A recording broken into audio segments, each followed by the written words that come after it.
নমস্কার বন্ধুরা, আজকে স্বপ্নের রান্নাঘর আমি তোমাদের সঙ্গে শেয়ার করব শাক ভাজা। তো শাকটার নাম হচ্ছে কুড়োল শাক। এই যে তোমরা দেখতে পাচ্ছ কুড়োল শাক, কোনোদিন দেখেছো? কুড়োল শাক বাজারে কি কোনোদিন কেউ পেয়েছো? পাওনি, এগুলো গ্রামে পাওয়া যায়। তো আমরা তো গ্রামের মানুষ, তাই এই যে কুড়োল শাক ভাজা তোমাদের সঙ্গে শেয়ার করব। যদি কোনোদিন বাজারে পেয়ে থাকো, আনবে আর খাবে, দেখবে খুব সুন্দর শাকটা। এই হচ্ছে কুড়োল শাক। তো এই যে শাকগুলো আমি খুব ভালোভাবে বেছে নিয়েছি। এখন এটাকে আমি খুব ছোট ছোট টুকরো টুকরো করে কেটে নেব। যে দেখতেই পাচ্ছ, আমি এখন এটাকে কাটবো। এটার নাম হচ্ছে কুড়োল শাক। তো গাছটা দেখাতে পারলাম না, গাছটা অনেক দূরে, তাই আমি গাছটা তোমাদেরকে দেখাতে পারলাম না।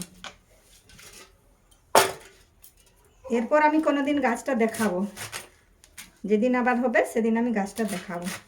অনেক দূরে এই শাকের গাছটা, তাই আমি তোমাদেরকে দেখাতে পারলাম না।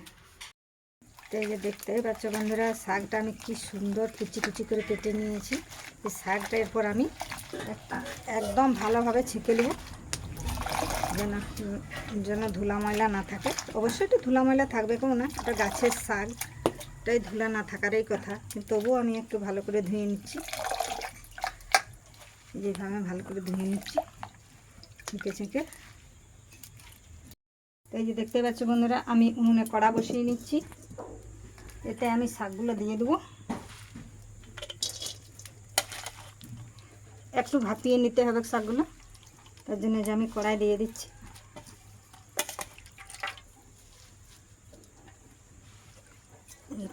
তো এই যে দেখতে পাচ্ছি বন্ধুরা, আমি কড়াই দিয়ে দিয়েছি ছেঁকে ছেঁকে শাকগুলো। এরপর আমি একটু উপর থেকে নুন দিয়ে দেবো।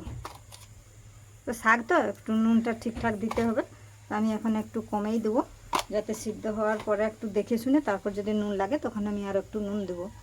ঠিক আছে, এরপর আমি একটু ঢাকা দেবো। তো এই যে দেখতে পাচ্ছি বন্ধুরা, কি সুন্দর আমি শাকটা ভাপ তুলে নিয়েছি। এখন আমি শাকটা ছেঁকে নেবো, মানে ভাপানো হয়ে গেছে। এখন আমি শাকটা একটু জল বেরিয়েছে, এই যে দেখতেই পাচ্ছ তোমরা, একটু জল বেরিয়েছে, জলটা ফেলে দেবো, এটা আমি ছেঁকে নেবো। আমি আবারও বলছি, এই শাকটা যদি কোনো বন্ধু কোথাও পেয়ে থাকো, তোমরা খাবে, দেখবে খুব সুন্দর। আর খাওয়াটা উপকার, এটা পেটের পক্ষে ভালো। আর এই শাকটা কিন্তু সব দিন পাওয়া যায় না, এটা গ্রীষ্মকাল ছাড়া পাওয়া যায় না, চৈত্র বৈশাখ মাস ছাড়া এই শাকটা পাওয়া যায় না। তো বলছি, তোমরাও চাইলে বাজারে আরে যদি যেখানে তোমরা পেয়ে থাকো এই শাকটা খাবে। খাওয়া কিন্তু বছরের শেষে একবার ভালো, এই শাকটা খাওয়া খুব উপকার। সেই জন্য আমরা গ্রামের মানুষ এই শাকটা খাই। এই যে তেল দিয়ে ভেজে নেবো, শাকটা তুলে নিয়েছি।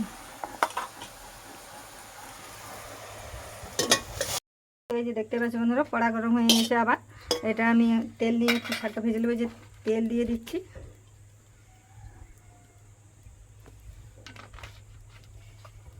আমি নুনটা দেখে নিলাম, নুন আর দিতে হবে না। নুন আমি একবারেই যে দিলাম সেটাতেই হয়ে যাবে। এটাতে আমি দিয়ে দিচ্ছি একটা কাঁচা শুকনা লঙ্কা, আর দিয়ে দিচ্ছি 4 ফুঁড়ি রসুন থেতো করা। দিয়ে এটা ভালোভাবে একটু আমি নাড়াচাড়া করে নেবো। এতে রসুনটা লাল হয়ে এসছে, এরপর আমি শাকটা দিয়ে দেবো। এটা আমি ভালোভাবে ভেজে নেব। দেখতে পাচ্ছি বন্ধুরা, আমি শাকটা এইভাবে ভেজে নিয়েছি, কিন্তু শাকটা আমার ভাজা হয়ে গেছে। এটা এবার আমি নামিয়ে নেব। এই যে দেখতেই পাচ্ছ বন্ধুরা, আমি তোমাদের সঙ্গে শাক ভাজার কথা বলেছিলাম। তো এই যে আমি শাক ভেজেছি, এটার নাম হচ্ছে কুড়োল শাক। আবার বলে দিচ্ছি, এটার নাম হচ্ছে কুড়োল শাক। যদি তোমরা কোথাও পেয়ে থাকো, খাবে। আর যদি আমার এই শাক ভাজাটা তোমাদের ভালো লেগে থাকে, একটা লাইক, একটা সাবস্ক্রাইব করবে। বন্ধুরা, এই শাক ভাজাটা দেখে যদি তোমাদের ভালো লেগে থাকে, একটা কমেন্ট করবে। আর তোমরা কে কেমন রান্না খেতে চাও সেটাও আমাকে কমেন্ট করে জানাবে।